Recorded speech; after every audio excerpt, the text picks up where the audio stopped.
Hello, good morning everyone. Ayan, gumawa ako ng salad.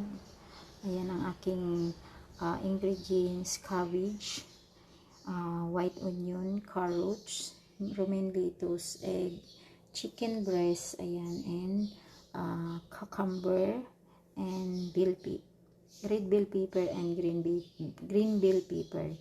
Ayan, then nilagyan ko siya ng mayonnaise and oregano and dried oregano and 1 spoon na olive oil. Ayan, so at mayonnaise. Ayan ang aking recipe na salad pang almusal. Ayan, thank you so much. Ayan, and boiled egg. Ayan, almusal na po tayo mga ka-reels. Ayan, and thank you so much. Bye bye.